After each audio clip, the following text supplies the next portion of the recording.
Setelah hanya mampu bermain imbang melawan Laos, timnas Indonesia langsung terbang ke Vietnam untuk kembali berhadapan pada minggu besok di ajang Piala AFF 2024.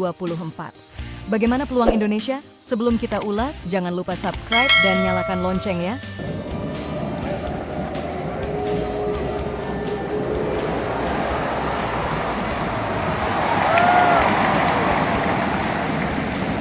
Pada lanjutan Piala AFF 2024, timnas Indonesia berhadapan dengan tim Laos di laga kedua grup B di Stadion Manahan, Solo, Kamis 12 Desember 2024 kemarin. Pada pertandingan itu, timnas Indonesia harus puas dipaksa imbang dengan skor 3-3. Permainan timnas Indonesia yang mayoritas diperkuat pemain U22, jauh dari kata apik. Sebaliknya Laos bermain lebih berbahaya melalui serangan balik.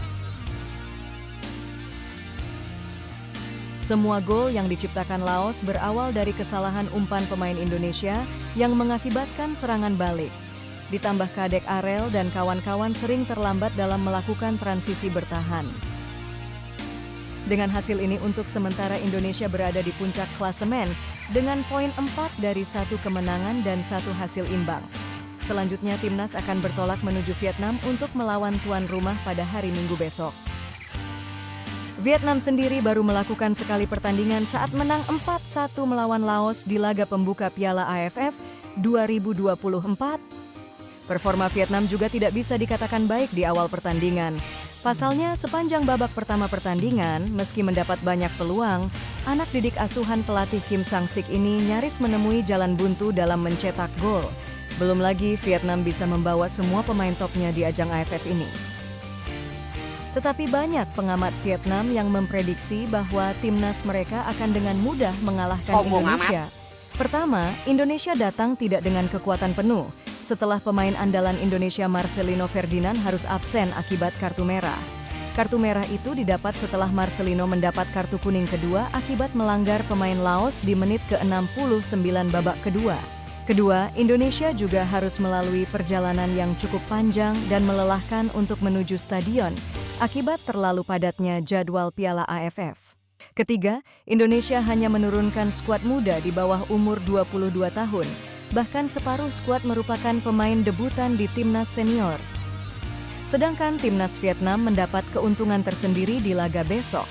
Selain akan bermain di depan pendukung sendiri, Vietnam juga mendapat libur hampir 5 hari setelah pertandingan melawan Laos, sehingga ini menjadi keuntungan besar bagi pelatih Kim Sang-sik dan timnya. Dan peluang Vietnam menang setelah 3 kali kalah, berturut-turut di kualifikasi Piala Dunia 2026 atau Piala Asia 2022 sangat besar. Sebuah hadiah yang tidak boleh disia-siakan oleh pelatih Kim. Ketumas Umum PSSI pun tidak memberikan target kemenangan kepada timnas melihat kondisi timnas di ajang ini.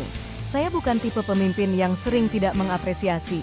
Saya sering mengapresiasi, tetapi kalau kadang-kadang juga saya sampaikan ada yang kurang puas, ya saya harus sampaikan, ujar Erik. Target kita lawan Vietnam seri sudah luar biasa, tetapi kalau melawan Filipina targetnya draw atau menang. Kalau kemarin lawan Laos kalah, berarti saya tidak puas, tegas Erik.